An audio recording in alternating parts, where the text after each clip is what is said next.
ao vivo no Facebook.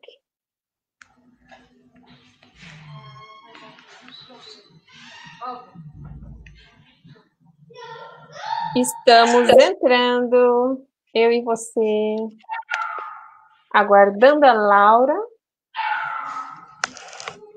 Boa noite! Boa noite! Mais um Elas na Advocacia. Hoje, uma convidada super especial, que é minha amigona do peito.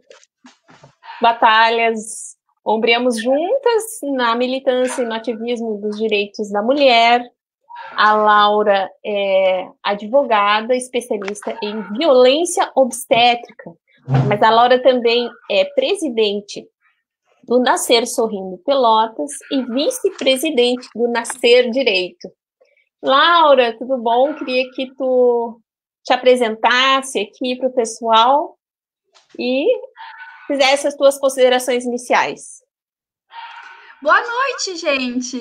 É um prazer imenso estar aqui contigo hoje, já que tu é uma pessoa que eu tenho grande admiração e orgulho pela tua trajetória e por como tu exerce a tua advocacia, né?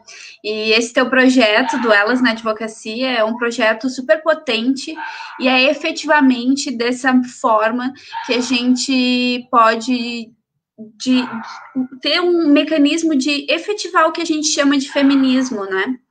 A gente não pode só se pautar no discurso, mas também na prática. Então, quero te parabenizar por esse projeto. É incrível ver mulheres tão potentes, né, tão maravilhosas, profissionais, que trabalham de diversas formas, estarem vindo falando aqui um pouco sobre as suas atuações, enfim, sobre diversas questões aí. E, bom, vou me apresentar então. Para quem não me conhece, eu sou Laura Cardoso, sou advogada, sou mãe do Joaquim, de 6 anos, eu sou militante do parto humanizado. Eu sou especialista em violência obstétrica, eu sou presidente do Nascer Sorrindo Pelotas e vice-presidente do Nascer Direito, que é o coletivo nacional jurídico no enfrentamento à violência obstétrica, e também sou advogada de família. Acho que é um pouco por aí. Como podem pressupor, a minha advocacia é uma advocacia feminista. Então, esse é um pouco de quem eu sou, né, Jaque?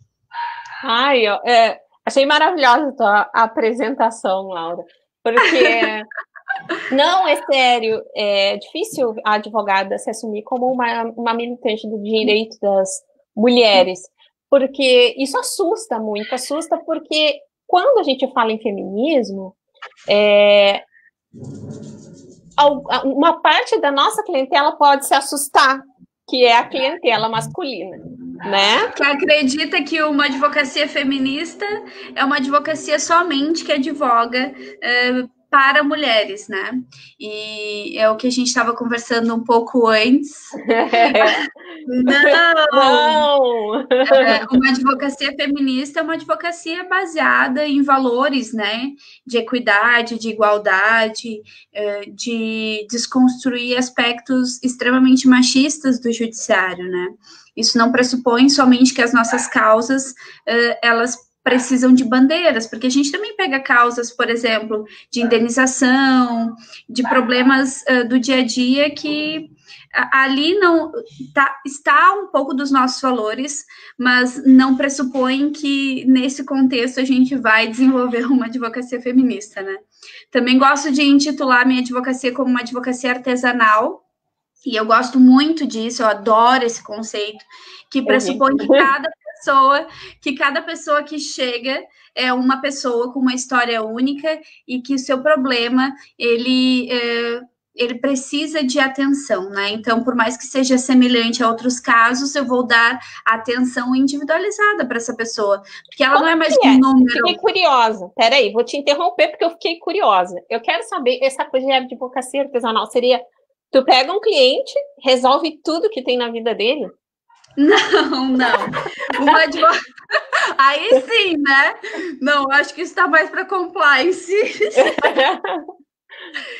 Explica como é que é. Uma advocacia artesanal ela significa que aquele cliente, ele é único dentro do escritório, que ele vai chegar com a demanda dele, que a demanda dele vai ser individualizada, que eu não vou pegar uma peça pronta de um caso semelhante e vou adequar, mas que eu vou ouvir, né, ter uma escutativa da história desse cliente e pormenorizar as peculiaridades desse caso, construindo assim, muitas vezes a gente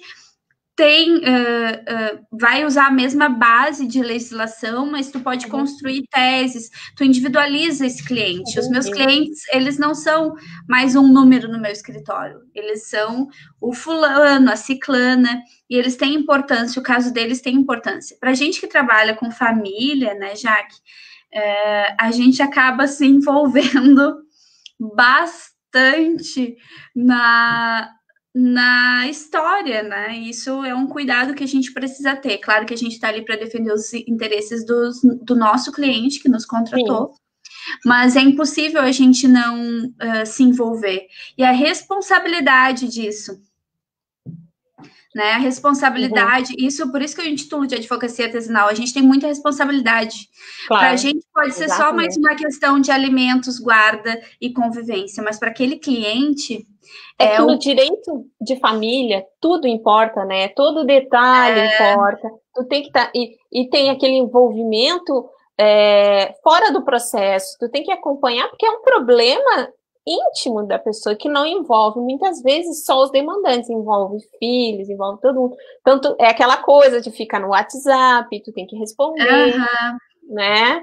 É assim que uma percepção diferente, né? A gente precisa ter um feeling para esses casos tão específicos.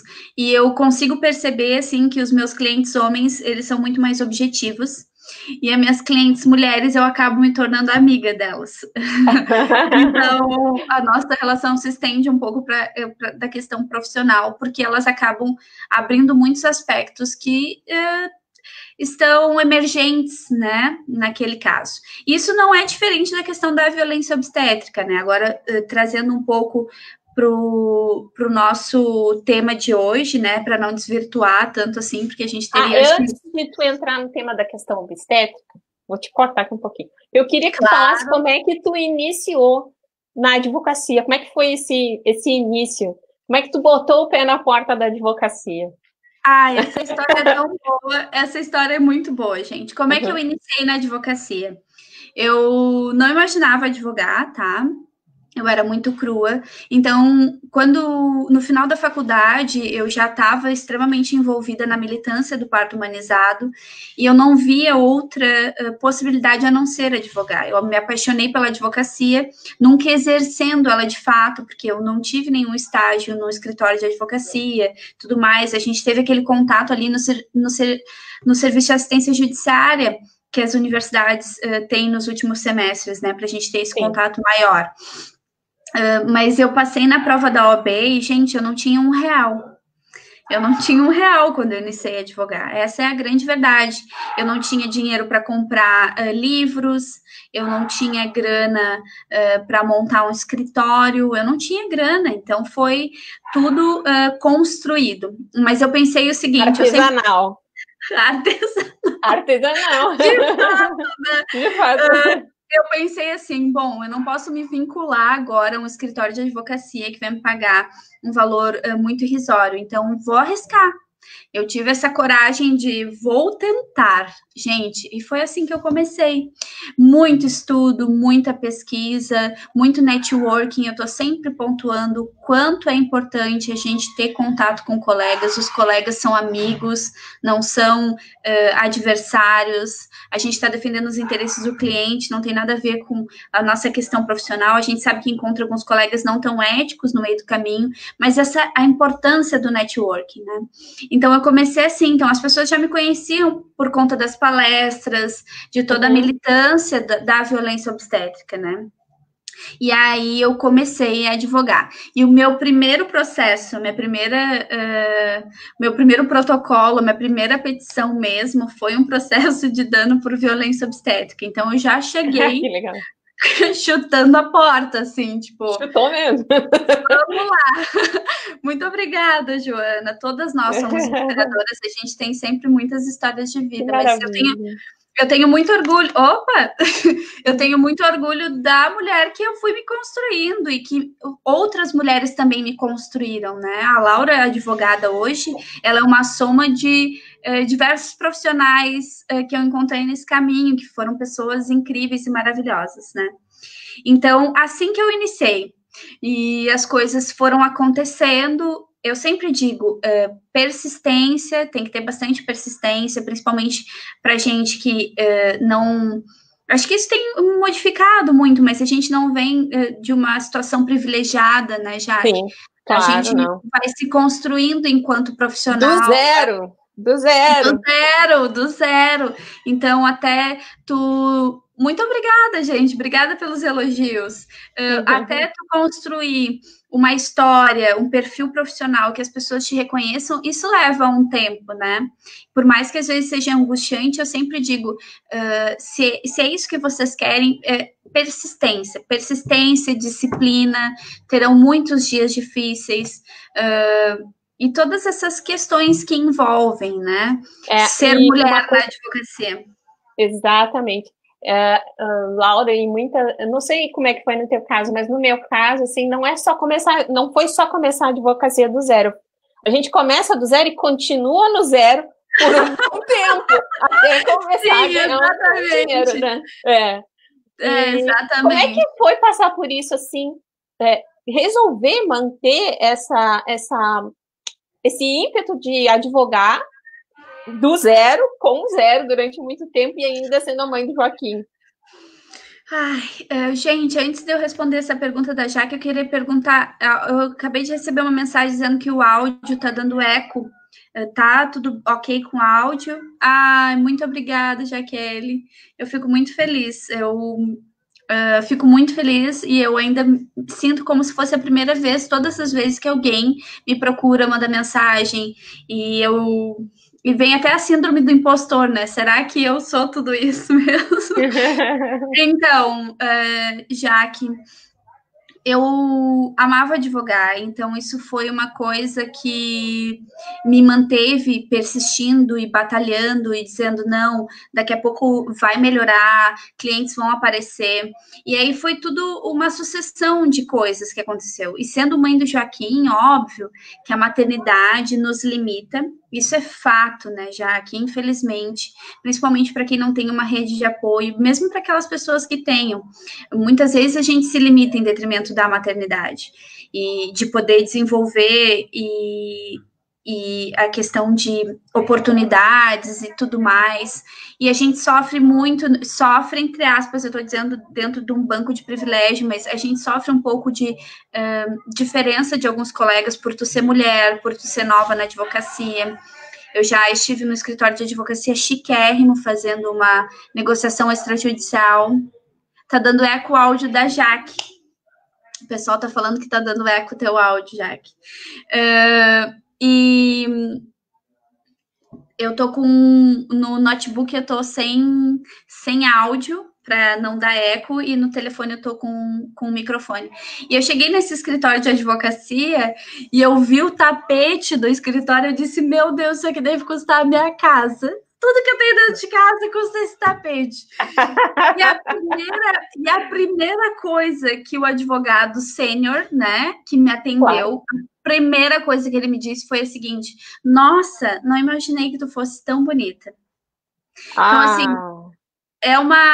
isso tudo a gente vai vivenciando na prática, a experiência não tem outro jeito. Para Não quem quer tem. A gente advogar. ouve cada absurdo em audiência. Sabe que uma vez eu estava no JEC e eu queria perguntar, fazer muitas perguntas para testemunha, enfim, que eram pertinentes dentro do processo, e era a última audiência, e o advogado de um dos réus pegou e disse, doutora, quem sabe a gente adianta isso, que é para... Aí dá tempo da senhora ir para o salão fazer a unha. Como se a nossa. E é isso, né? E também é isso que a advocacia nos cobra, de certa forma. Nos cobra mulheres de salto, maquiadas, bem arrumadas, ainda tá com eco. Ai, não acredito, gente! E a gente Vamos fez um ver. teste hoje de tarde. Então, vamos lá. E eu segui batalhando. E aí foi uma sucessão de fatos, né? Eu entrei para um grupo de empreendedorismo jurídico. E aí eu percebi que dentro desse grupo eu não sabia cobrar honorários, que eu não sabia me colocar dentro do mercado, né? Isso foi muito importante também, de eu valorizar o meu trabalho e como eu ia construindo essa história até ali. E eu comecei a me aproximar, o networking foi muito importante, fiz grandes parcerias com colegas advogados e as coisas foram acontecendo, né? A questão do Nascer Direito, ela também veio em 2018, né? Esse convite de compor, porque o Nascer Direito ele tem uma parte empresa e uma parte associação. Então, a parte empresa somos 3 mulheres, eu, a Ruth e a Valéria. E eu sou a Ruth é a presidente, eu sou a vice e a Valéria é diretora estratégica, assim que a gente intitula, a gente tem um curso online.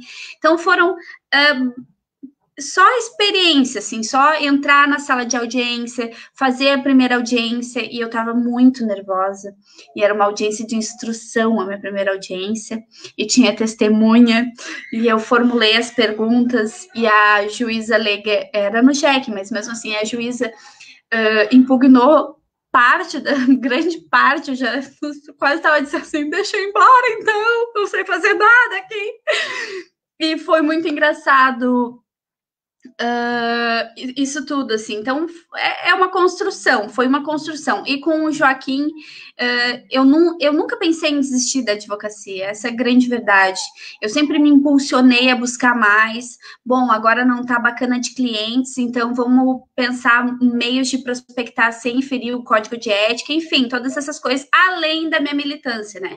Porque a questão da violência obstétrica ser isso é uma missão de vida, eu reconheço como missão de vida. A minha militância é o meu pulsar, assim, eu amo direito de família, amo mesmo, quem me conhece sabe, eu amo advogar, eu amo entrar numa sala de audiência, eu acho que o dia que a gente entra numa sala de audiência e perde o frio na barriga, o nosso propósito enquanto advogada se perdeu, assim, porque aquele frio na barriga é muito bom, aquela adrenalina de estar numa sala de audiência, enfim, tudo isso. Mas a violência obstétrica em si, ela entrou na minha vida com a gestação. Quando eu fiquei grávida do Joaquim, eu comecei a pesquisar, porque eu sempre fui muito problematizadora dentro dos espaços em que eu estava inserida, e eu comecei a pesquisar acerca de parto, nascimento, e aí eu li um relato de parto domiciliar e eu fiquei encantada, e eu, meu Deus, isso é possível? Olha o que pode ser um parto para a mulher, né? Olha a relação que a gente tem com parto, olha a relação que a gente tem com sexualidade feminina, olha a relação que a gente tem com os nossos corpos, olha como a gente não conhece os nossos processos. Então, isso tudo foi muito transformador para mim.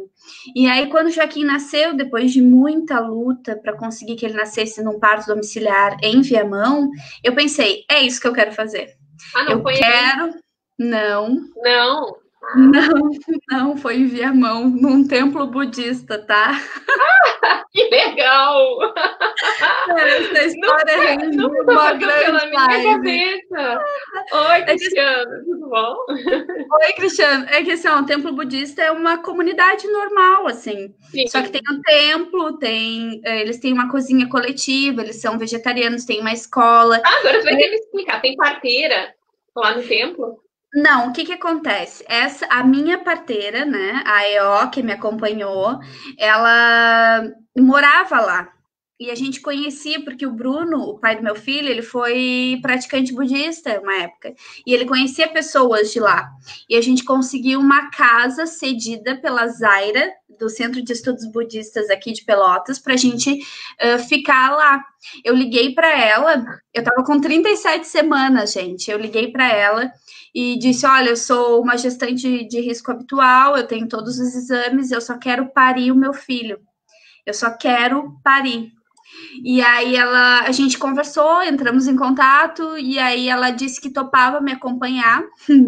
E aí eu desliguei o telefone e o Bruno estava terminando o nosso sofá. Eu lembro da época que a gente, assim, ó, tinha acabado de, tipo, estruturar a nossa casa. A gente não tinha muita grana na época e tudo mais, os 2 estudantes.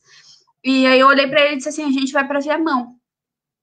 E aí ele me olhou e disse assim, a gente vai ter nosso filho lá, ele vai nascer exatamente como a gente imaginou, como a gente quis. Gente, isso é muito assustador, porque assim, na última hora...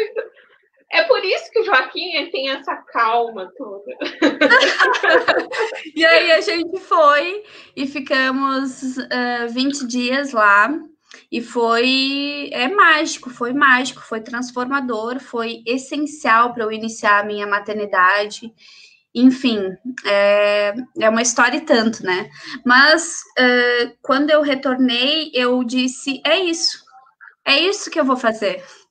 É isso que eu quero fazer. Eu quero poder empoderar outras mulheres e quero fazer com que essas mulheres tenham seus direitos garantidos. Eu quero fazer com que as mulheres possam ter autonomia sobre os seus processos, sobre os seus corpos, sobre os seus partos. Parir é revolucionário, né? Michel Odan tem uma frase que fala que a gente só vai mudar o mundo no momento que a gente mudar a forma de nascer. E é exatamente isso para mim. Eu acho que tudo inicia no nascimento. Essa é a minha concepção. Então, eu voltei com esse propósito e a gente, eu me juntei com outras mulheres que já estavam no movimento aqui, articulando individualmente em Pelotas, e a gente fundou o Nascer Sorrindo Pelotas, né? E aí foi o meu primeiro contato, essa rede de apoio.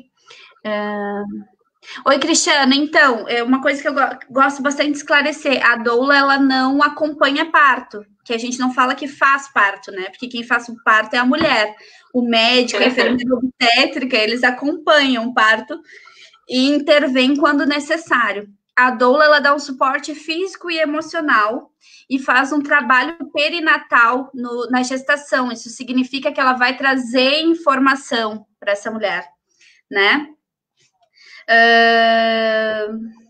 Então, já falando sobre a violência obstétrica, Laura, vamos entrar, nem tu entrou com o pé na porta da advocacia, vamos entrar com o pé na porta desse assunto, tá? Aqui em Pelotas, a gente tem participou do processo de construção de uma lei, de redação de uma lei municipal contra a violência obstétrica, certo? Eu queria que falasse um pouquinho como é que foi isso. Já que se eu falar sobre isso, acabou a nossa live. Mas vou tentar resumir, tá? Uhum. A gente sempre, desde o início do mandato da Fernanda, ela abriu as portas para a gente discutir a questão dos partos dentro da Câmara Legislativa, tá?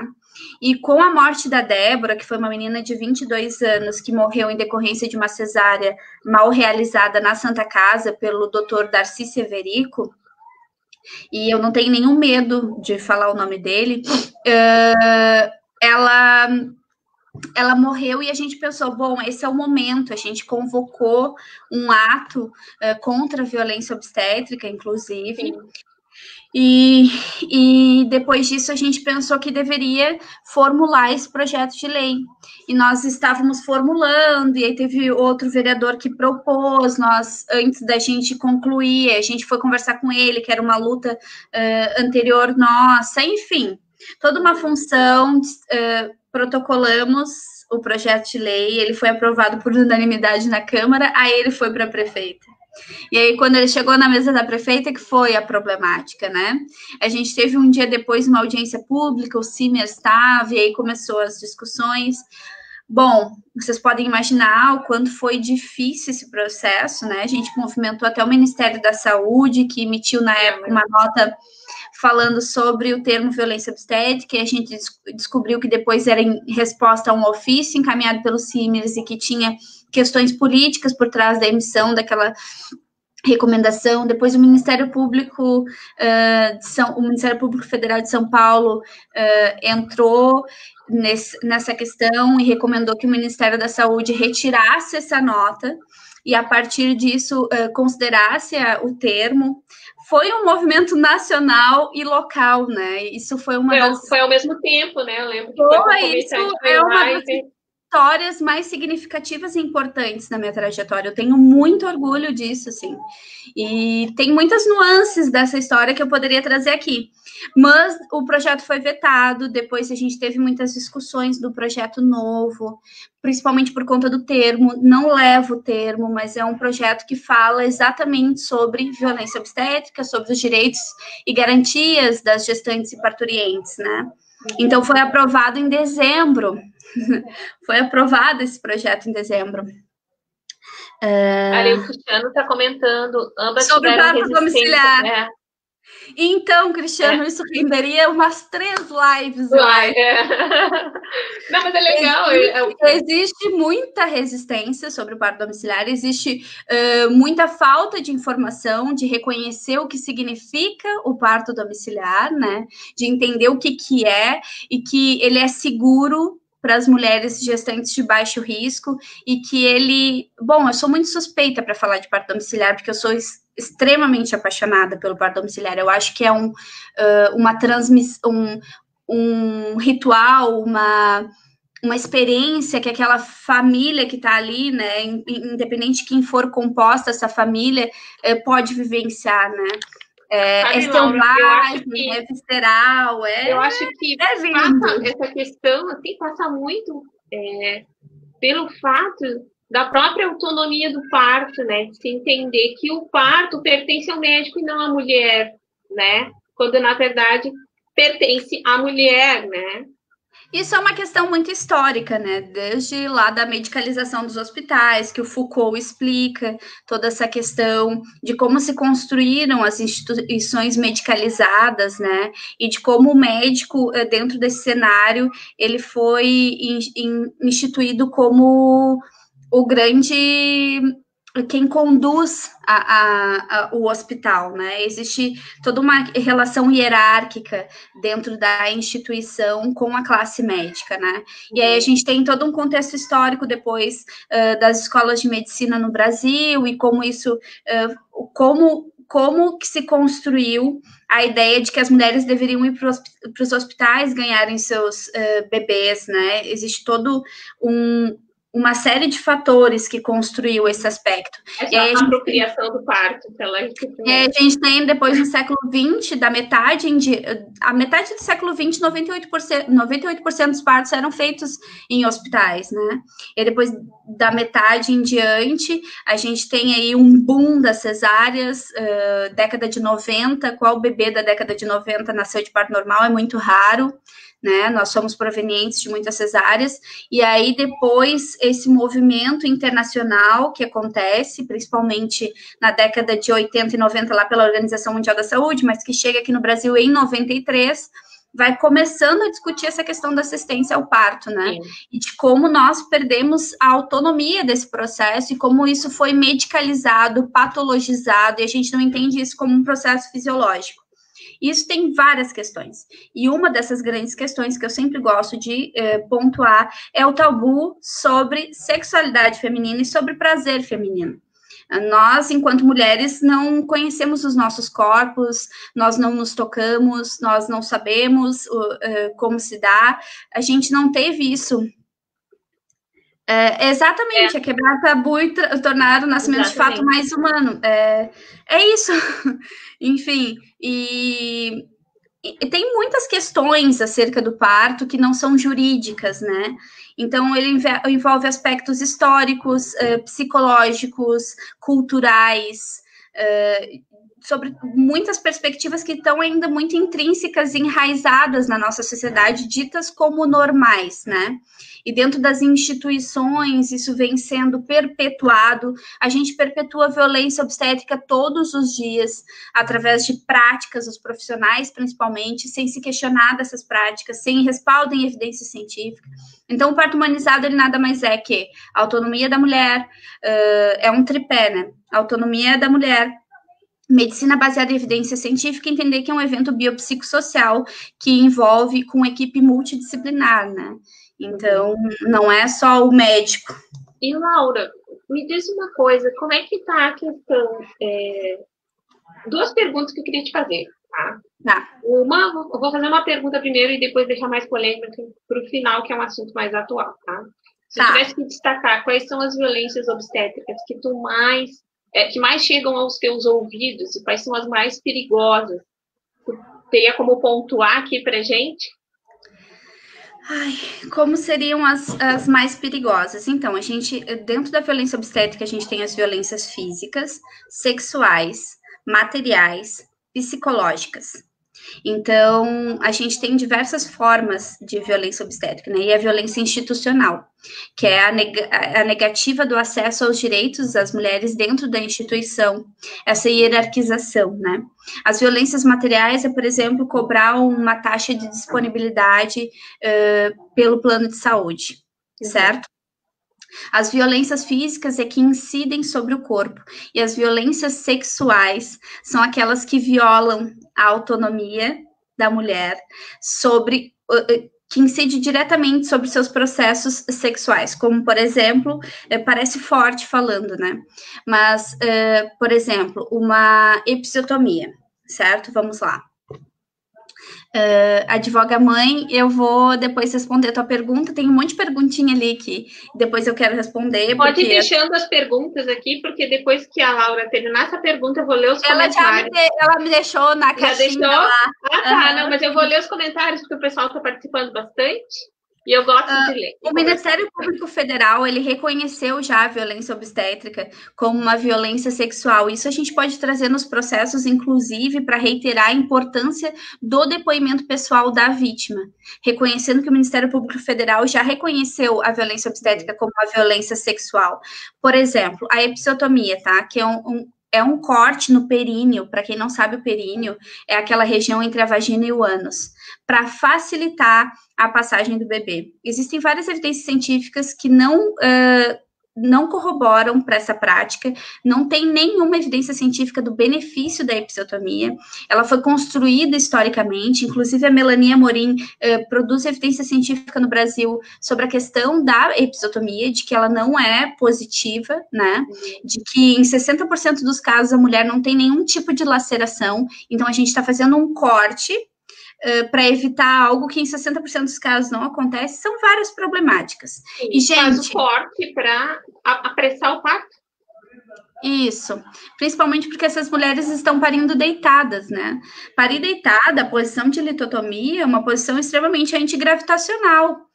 E aí a mulher pare deitada, os puxos são dirigidos, isso significa faz força agora, força de cocô, mãezinha, força de cocô. É assim gritando demais, tá gritando demais. Exatamente, faz força, ajuda o teu bebê, tu não tá ajudando, tu não estás colaborando, mãezinha, porque a gente perde a nossa identidade, né? Então, vamos lá, esse papo foi rolando, e eu não introduzi isso, mas eu queria falar que violência obstétrica é violação de direitos humanos das mulheres. Então, a gente tem tratados internacionais para tratar a questão da violência contra a mulher. A gente tem a CEDAW, a gente tem a Convenção Belém do Pará, e depois a gente tem a Convenção de Pequim, que falam exatamente e reconhecem, não especificamente com esse termo, mas reconhecem a violência obstétrica. Então, eu falar de violência obstétrica, eu estou falando de direitos humanos, violação. E qual é a grande diferença da violência obstétrica pro erro médico? E por que elas não devem ser consideradas a mesma coisa? Porque quando eu falo de violência obstétrica, eu estou falando de um erro de conduta, uma conduta que não deveria ser realizada, tá? E esse profissional tem o dever ético de atualizar-se sobre as evidências científicas e trabalhar conforme os protocolos do Ministério da Saúde. Sim. Ele não pode simplesmente, esse medicamento não é aprovado, então eu vou aplicar. Não pode. Então, porque uma evidência científica que corrobora para que não seja feita determinada prática é ainda realizada? Então, a gente tem muitas questões envolvidas acerca do parto, ok? Por isso, e o erro médico? O que é o erro médico? Ele é um erro de procedimento, um procedimento que deveria ter sido feito, mas foi feito sob negligência, imprudência ou imperícia. Então, essa é a grande diferença entre a violência obstétrica e o erro médico. E na violência obstétrica, eu estou falando de violação de direitos humanos. Eu posso subir esse processo com um recurso especial, entendeu? Eu estou falando de violação da Constituição Federal, de direitos humanos e de garantias fundamentais, tá? Essa é a grande questão. As violências obstétricas mais comuns. episiotomia, que eu já falei, e eu quero deixar uma reflexão aqui para vocês, todos, principalmente os homens que estão assistindo essa live, que eu acho muito importante. A gente condena tanto as mutilações genitais de outras culturas diferentes da nossa, e a gente não olha para a nossa própria violação, para nossa própria mutilação genital, porque isso é uma mutilação genital que a gente está fazendo com as mulheres. Então, se a gente não olhar, não tiver esse olhar para como tem acontecido os partos e os nascimentos no Brasil, a gente vai estar negligenciando a dor de diversas mulheres, e diversas mulheres que não reconhecem isso como violência, que reconhecem isso como um tratamento que deveria ter sido dispendido a ela. Então, essa é uma das grandes questões, né? Parir deitada, cala a boca, não grita muito na hora de fazer, tu não gritou. Para no ano que vem, tá aqui de novo. Colabora, mãezinha, vamos ajudar esse bebê. Tu não tá ajudando esse bebê vai morrer, esse bebê vai ter algum problema. Entre outras, mas essas são as corriqueiras, tá? Uhum. São os procedimentos que são tidos como rotina dentro da instituição, que são aplicados. E aí é uma cadeia, né? É um procedimento para corrigir outro procedimento, um procedimento para corrigir outro procedimento. Quando vê o desfecho desse parto, não é o que se esperava. E aí a culpa é do quê? Do parto normal, claro. Não é a culpa das intervenções que foram feitas desmedidas e sem respaldo na questão, nas evidências científicas. A advoga mãe falou o ponto do marido. Para quem não conhece, eu vou falar sobre o ponto do marido, tá? Quando é realizado o corte, depois é feito os pontos, tá? A sutura daquele corte no períneo. E, às vezes, os profissionais, para não estragar o parquinho de diversão deste homem, dá um ponto a mais nessa mulher para ficar apertadinho. E essa mulher, muitas vezes, nem sabe que isso aconteceu. Ela vai ter problemas eternamente nas relações sexuais de dor, tá? Isso pode gerar e desencadear outros problemas. Ou seja, nós estamos submetendo as mulheres a determinadas questões. Para quê? É como se fosse um castigo, né? Bom, agora tu não pode transar mais. Mesmo que no inconsciente, né? É uma maneira de dizer isso. Sei que para até algum tempo o Ministério Público de São Paulo andou pedindo a realização de laqueadura em presidiárias. Eu não sei se tu chegou a ficar sabendo. Não, mas existe a questão da lei de planejamento familiar que não é respeitada nunca, né? Sim, mas na verdade, o Ministério Público pediu a laqueadura de mulheres sem a autorização delas. Que elas já teriam engravidado dentro do ambiente prisional. E foi pedido que se fizesse, enfim, laqueadura nessas mulheres. Contra a vontade delas, não foram ouvidas durante o processo, e isso aconteceu. Violação clara dos direitos reprodutivos das mulheres, né? Isso é uma violação clara. Quer dizer, se eu tenho... Peraí que a gata precisa entrar. Quer dizer, se eu tenho um estigma, que isso a Carmen Simone Grillo Diniz fala, que mulheres, quanto mais estigmas carregam, mais propensas estão a viver violência obstétrica, mas isso é um estigma de ser presidiária, então eu preciso legislar sobre esse corpo. Na realidade, nós legislamos sobre os corpos das mulheres a todo momento, né? Quando a gente proíbe o aborto, como a gente diz como elas vão parir, quando elas vão parir, a gente viola e legisla sobre os corpos das mulheres, fazendo laqueadura sem autorização dessas mulheres, ou muitas vezes... então exigindo que o marido assine a ordem para laqueadura. A laqueadura, gente. Quer dizer, eu não posso dispor livremente sobre o meu corpo. Sim. E outra, tem critérios para laqueadura, né? A gente é objetificada a todo momento, isso é certo. Eu quero responder as perguntas, porque já são 7h40, e eu queria muito falar sobre o pessoal que... Agora a gente vai falar sobre... Eu vou ler as perguntas, e a gente vai falar sobre o parto... Em tempos de pandemia, pode ser? De pandemia, isso, exatamente. Nós temos muitos ois, psicologia... Luciana... Barni, que vai ser a nossa próxima entrevistada também.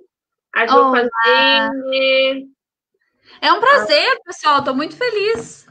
A Cáster, a Jaque, a Joana Gabi deu um oizinho, o Bernardo, a Jaqueline Queiroz, a Neuci, deu um oizinho, a Ana Félix, a Pati, o Cristiano, que está participando bastante, advoga mãe, oi, tudo bom? Paulinho, a VWZE, 1970, a Marta, a Patrícia, a Caroline Porto, a Jaqueline Queiroz, o Gui, o Emerson. Gente, se tiverem dúvidas, vão mandando aí sobre... Já vou mandando. Advocacia, sobre a minha trajetória, sobre violência obstétrica. É que gente, eu sou muito ceguinha. Então, não, é verdade. E eu me atrapalho toda na hora de puxar os comentários. Eu tenho medo. Tu tá com as perguntas. Pergunta aqui, né? Tem vários comentários aqui das meninas falando também sobre outros termos que são usados nas salas de parto. A Gabriela o elogiando, a discussão. E eu tenho algumas perguntas aqui, né? A Ju, também pelo Facebook, e que a Laura não está vendo o Facebook, mas nós temos comentários lá também. Delícia. Pessoal, eu peço desculpa. A Juliane Lemos. E eu peço... Roberto Martini. Eu peço desculpa que às vezes a gente entra um pouco na temática da violência obstétrica e não segue uma linearidade na questão, porque são muitas questões a serem abordadas, né? Mas eu deveria ter começado pelo conceito, pelos sujeitos, por toda essa questão jurídica. Já entrando no tema Deixa eu ver o que o André falou. Só deixa eu ver o que o André falou. Tem amiga sofrendo violência obstétrica e isso causou rebotes enormes, como depressão pós-parto, dores enormes. Alguma relação direta? Nossa! Essa pergunta é muito boa. André, eu gostaria de dizer que sim, existe alguma relação com a depressão pós-parto, não somente... né? Mas a insatisfação dessa mulher do seu parto, muitas vezes ela não consegue falar, ela não consegue verbalizar, ela não consegue identificar que isso aconteceu, que uma violência aconteceu com ela. Então ela acha que aquilo é normal. E durante muito tempo ela carrega essa insatisfação, esse sentimento de que bom, já que eu tenho um bebê vivo aqui do meu lado, o que aconteceu comigo pode ser deixado de lado. E isso vai somatizando, né? E se transforma muitas vezes numa depressão pós-parto, sim. Existe a correlação de violência obstétrica, e principalmente quando não há essa verbalização, esse reconhecimento, muitas vezes ela sabe que tem algo errado, mas ela não consegue identificar. E dores horríveis, provavelmente muito em detrimento de uma episiotomia. Eu tenho conhecidas que falam que, em detrimento da episiotomia, por conta da cicatriz que ficou na região, ela sabe quando vai chover. Imagina. E o pior é que, assim, né, não é uma região que é muito sensível. A mulher, ela pariu, tá? Aí ela tem que ir ao banheiro, cuidar do bebê, sentar, levantar. Gente, recentemente... Todos os sentimentos aflorando no período do puérpero, né? Então, assim, não tem como dizer que não pode acontecer. É óbvio que acontece, né? E o puerpério é outro assunto, né, que rende muitas discussões. Eu quero falar que há 2 dias atrás, eu acho. Não lembro, que a quarentena me deixa meio bitolada no calendário, tá? Mas, enfim, há poucos dias atrás eu recebi um relato de uma colega minha, amiga, Vandressa, um beijo, não tá aqui na live, mas eu tenho muito carinho e apreço por ela. Ela recebeu um caso onde foi deixado uma gaze dentro da vagina da mulher. Foi um parto normal. Na hora deles fazerem a sutura, eles deixaram a gaze. E aí ela estava sentindo tontura, febre, assim, ficou uma queloide na cicatriz, muito proveniente de talvez ter sido costurada junto à gaze. Aí um dia ela foi no banheiro fazer xixi e a gaze estava saindo. Ela estava até na sepse, de repente. Então, assim, olha, e isso tem muitas respostas para essa questão, né? E uma dessas é a questão da estrutura também dentro desse espaço, né? Laura, respondendo as perguntas aqui, agora nós temos outras. Tinham algumas perguntas que já tinham ficado, que tu recebeu antes, né? Como é que fica a questão do acompanhante? Eu vou jogar ali na tela como é que é a questão do acompanhante hoje, tá? É aqui. Que triste, Jaqueline, que triste as mulheres serem submetidas a esse tipo de desumanidade no momento que deveria ser bonito, né? E a beleza desse momento, gente, isso é uma coisa que eu adoro desconstruir, tá? André, querido, participando tanto. Ele está agradecendo aqui pelo Facebook. Eu tô vendo, eu tô vendo aqui na tela do Note. Eu tô muito feliz que tem vários homens participando dessa discussão. Isso também diz respeito a vocês, porque se tem uma coisa que liga a mim e a todos nós que estamos aqui escutando e ouvindo e vendo essa live hoje, é que todos nós viemos de mulheres que nos pariram, que nos deram à luz de alguma forma. Então, falar sobre parto e nascimento é falar sobre questões acerca de toda a sociedade, né? Então, isso é uma responsabilidade de todo mundo, a gente precisa pensar sobre isso. Isso é uma das questões. Fala. Eu queria que tu falasse um pouco sobre como é a questão do acompanhante durante o parto, quais são os direitos, então, da gestante em relação ao acompanhamento e como é que está esse acompanhamento durante o período da pandemia. Então, acho que esses vão ser os meus últimos 10 minutos e eu acho que é importante a gente trabalhar essa questão aqui. A questão do acompanhante, né, ela é prevista na Lei 11.108 de 2005, que alterou a 8.080 de 90, que é a Lei do SUS. Essa é a primeira premissa, tá? E aí houve uma discussão de que somente as mulheres assistidas pelo SUS teriam a garantia a esse direito? Não. A ANS, na resolução 428 de 2017, quando ela trata da questão da assistência básica à saúde nas operadoras de plano de saúde, ela fala sobre o direito acompanhante, tá? A resolução diretiva colegiada da Anvisa, ou seja, norma de direito sanitário, a RDC 36 de 2008, no ponto 9.1, fala expressamente sobre o direito que a mulher tem de um acompanhante da sua livre escolha durante o pré-parto, parto e pós-parto. Uhum. Superado isso, a gente vai falar sobre a Lei 13.979 de 2020, que instituiu o estado de calamidade pública e deixou bem claro que não seriam violadas questões de direitos humanos, liberdades e garantias individuais. Ou seja, a gente teve uma suspensão de determinados direitos, mas não a supressão desses direitos. Exatamente.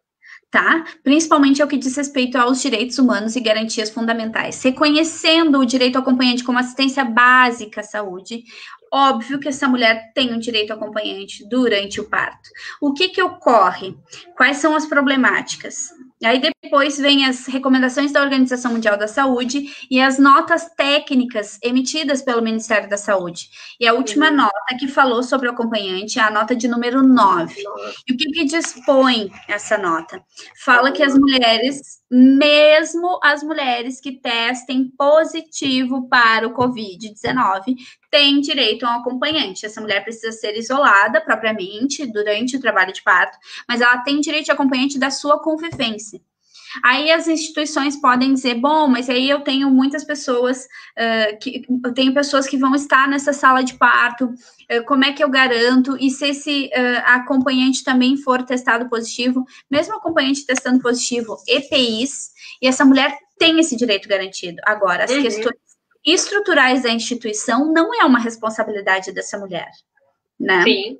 Então, assim, a gente não pode ultrapassar e passar, violar essa garantia que tem prevista, inclusive, pelo Ministério da Saúde, e o que eu tenho visto algumas instituições fazerem ao contrário do que está previsto. Porque a recomendação diz que essa mulher tem direito ao acompanhante no pré-parto e no parto, tá? E no pós-parto imediato, se fosse alojamento conjunto, somente se tivesse questões clínicas de instabilidade dessa mulher para que esse acompanhante permanecesse. E o que as instituições têm feito é totalmente ao contrário. É manter essas mulheres em alojamento conjunto com o acompanhante, só que ele não pode acompanhar o parto. Não tem lógica, principalmente se essa mulher vai para o bloco cirúrgico. O que eu tenho visto é um aumento muito grande de cesáreas também nesse período de pandemia, né?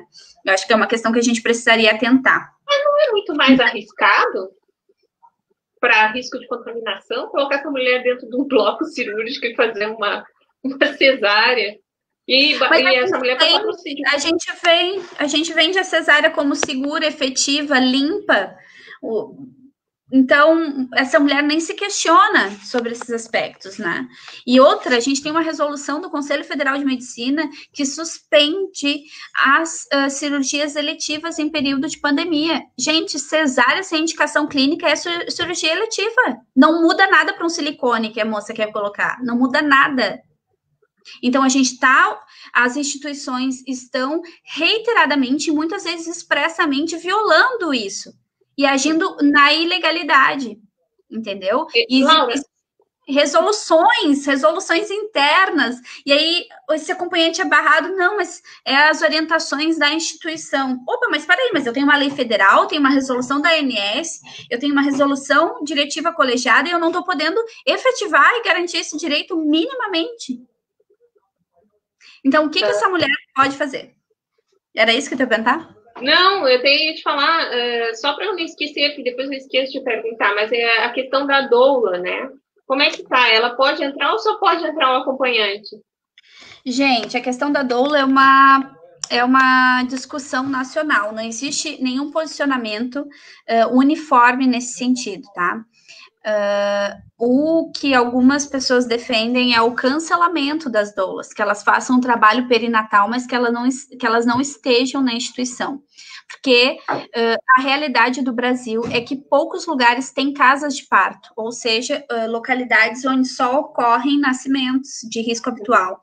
A maioria das maternidades está atrelada a uma instituição, a um hospital, de fato, né? Então, aumenta o risco de contágio, essa doula estar na sala de parto. Aumenta o risco de contágio da família dela, de outras pessoas, porque ela, por mais que ela conviva com essa gestante, ela convive com essa gestante com outras pessoas. Então, o nível de propagação é um pouco maior. Mas... Então seria permitido, não a doula, mas só o acompanhante estar lá. O que a gente tem de garantia é, sim, só o acompanhante. Mas existem teses de que a doula deve entrar, principalmente nas localidades onde há uma legislação para a entrada da doula. E tem algumas mulheres que são doulas que querem seguir acompanhando partos. E eu acho que é tudo uma questão de... pensar a realidade fática individualizada, né? Porque, a priori, para mim, na minha concepção, dentro das evidências científicas, porque, assim, gestantes foi considerado grupo de alto risco agora, né? Dentro do Covid-19. No início não era, agora foi considerada. Claro que as taxas de mortalidade são baixíssimas ainda, mas ela já é considerada do grupo de risco. Certo? Então, tem mais esses fatores que devem ser considerados. Mas eu acho que se essa mulher quer ter a presença da doula no parto e que a doula não substitua o acompanhante, essa foi uma das questões que foi trazida muito nas reuniões, era de que as mulheres estavam optando por estarem com a doula e não estarem com o acompanhante, só que são figuras que desempenham papéis diferentes na assistência ao parto. Uhum. Então, é muito problemático pensar isso. Bom, vamos lá. E a questão do Covid-19, Laura, como é que fica essa mulher? Ela vai... como é que... se ela testa positivo, como é que fica? Ela consegue receber o acompanhante? Tem visitas? Como é que fica essa questão? Ela é separada do bebê? Se ela testa positivo, ela só um acompanhante, né, de convívio dela, e muitas vezes as instituições têm adotado termos de responsabilidade que podem ser adotados, né, para essa mulher e para esse acompanhante assinarem. E o contato pele a pele não é tido. Existem algumas recomendações sobre o clampeamento tardio. Espera-se 1 minuto, porque acredita-se que não há, as evidências não comprovam a Contaminação. A contaminação vertical, que a gente chama, né? E esse bebê é garantido o aleitamento materno na primeira hora de vida. Mas essa mulher precisa ficar isolada, precisaria ficar isolada, né, das outras gestantes e parturientes, ela não pode ficar conjuntamente, e a utilização dos EPIs, né, tanto por ela quanto pelo acompanhante, pela equipe que vai atender essa mulher. Então, essas são as recomendações. O Ministério da Saúde emitiu a nota de número 5, a 7, a 9 e a 12. Então, eles estão sempre atualizando essas questões acerca da assistência ao parto, né? O que eu vejo são violações absurdas a todo momento. E aí eu quero falar aqui nos 4 minutinhos que me restam, meninas que vão parir e querem ter a garantia do seu acompanhante de livre escolha, certo? O que fazer? Bom, tem várias medidas que podem ser utilizadas. Primeiro é entrar em contato com a maternidade antes do parto, saber como está essa questão do acompanhante e tentar acordar com eles, trazendo essas questões das legislações, das resoluções, dizendo que eles não podem barrar o acompanhante. Ver como vai se dar essa postura da instituição. Se é na hora do parto, chama a polícia. Chama a polícia, porque é descumprimento de legislação federal, chama a polícia. Não quer registrar boletim de ocorrência? Chama um advogado.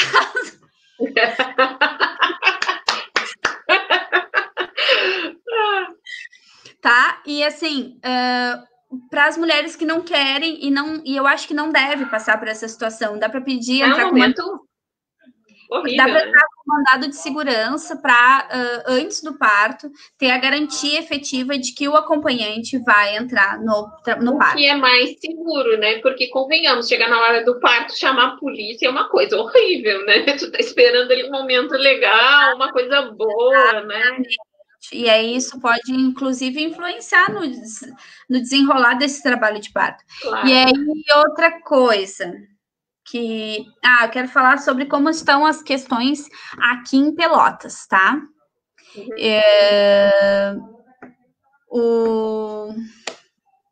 A gente está fazendo uma pesquisa através do Nascer Sorrindo, com o formulário do Google, tá? Para saber como tem sido os atendimentos, tanto no pré-natal, porque o pré-natal para as mulheres assintomáticas ele não poderia ser cancelado, continuava normalmente as consultas de rotina, e para a questão do acompanhante, principalmente nesse tempo, porque a gente recebeu denúncias isoladas, tá? Tem uma pergunta. Sim, é um mandado de segurança preventivo, sim. Principalmente quando há uma postura da instituição de dizer que não vai entrar, né? Infelizmente. Aí, a gente está fazendo isso porque na semana que vem a gente propôs uma reunião ampliada com os coordenadores das maternidades, com o Conselho Municipal de Saúde, Secretaria Municipal de Saúde e demais interessados nessa temática para discutir essas questões no município de Pelotas, principalmente, né? Além disso, eu estou buscando e viabilizando uma movimentação estadual para a gente pensar isso no estado, porque eu tenho recebido muitos relatos, muitas mensagens de mulheres em outros municípios que vêm sendo violado absurdamente, expressamente, através das instituições. E a gente precisa de uma recomendação da Secretaria Estadual de Saúde que corrobore com as recomendações do Ministério da Saúde, né? A gente precisa fazer essa pressão com as instituições. Isso é de forma coletiva, mais individualizada. Vou dizer o seguinte, aqui vai encerrar a live em 1 minuto. Então, eu queria agradecer muito a tua presença, magnífica, como sempre. Foi todo eu espero que todo mundo tenha gostado. A gente pode continuar ali. A gente dá tchauzinho aqui no Instagram por todo mundo que participou. Obrigado, Jory entrou ali. Oi, Leonardo também. A Lê, um beijo no coração de vocês. Quem quiser continuar acompanhando pelo Facebook, a gente vai continuar batendo um papinho, tá? Então, Adorei a participação de todos, a Laura sempre maravilhosa. Mãe, advoga mãe, eu vou falar contigo no privado, tá? Beijo.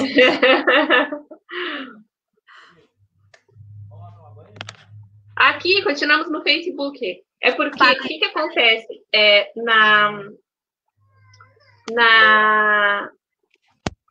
Ali acaba a bateria do telefone e acaba a live. Já estava bem carregadinho, mas só dura 1 hora, certinho. Então, é por isso que eu vou explicar agora, por isso, gente, que elas na advocacia dura só 1 hora, por causa da bateria do telefone. Então, Laura, aqui tu pode fazer tranquila as considerações finais e a gente, para a gente encerrar, então. Então, pessoal, eu quero agradecer imensamente. Se tiver mais alguma pergunta que tenha surgido aí, já que eu estou disposta a responder, as pessoas podem me procurar no privado também para alguma questão mais específica da live. Eu tenho me mobilizado no sentido da gente buscar a efetividade dessas garantias. A gente, enquanto Nascer Direito, emitiu uma nota técnica falando sobre essas violações que são ilegais. E eu sigo no movimento, né, Jaque? Então, quero agradecer a participação de todos. Foi um prazer imenso estar nesse espaço, estar aqui podendo dialogar. Eu acho que foi um bate-papo super tranquilo. É que eu estou falando contigo, tenho 2 clientes me chamando aqui no WhatsApp. Clientes, são 8 horas, clientes. Eu queria agradecer a tua presença, Laura, e dizer que eu admiro muito o teu trabalho. Não é fácil a gente ser mãe, trabalhar, e ainda mais hoje na advocacia, que nosso cenário está complicado, mas eu acho que esse é o momento da advocacia. A gente é mais necessário do que nunca, e eu acho que dentro desse cenário, a Laura Cardoso é muito importante. Nós somos importantes, a Jaqueline Machado também é muito importante. E enquanto operadores do direito, a gente é muito importante num cenário de instabilidade jurídica total, né, onde as pessoas têm tido violações dos seus direitos e garantias. A gente ter acesso ao judiciário, nós somos multiplicadores de informações, né? Então, nesse momento aqui, o que tu tá fazendo é uma coisa maravilhosa, porque tem muita mulher que tá grávida. Imagina já o estresse que deve ser estar grávida numa situação de pandemia, né? Agora, sem informação nenhuma, chega lá no sistema e se deparar com algo que ela não sabe, e ela também não sabe como reclamar, né? Ela está totalmente à mercê. Então, eu espero que as informações tenham sido bem proveitosas, que o pessoal tenha curtido, compartilha o vídeo aí para que ele alcance quanto mais mulheres, melhor. Eu já estava lá no Mãe Solo, para o pessoal do Mãe Solo, um beijo, um abraço, e é isso aí. Agradecemos a presença de todos nós na advocacia. A Laura Cardoso tem um perfil no Instagram, @advocacia por Laura.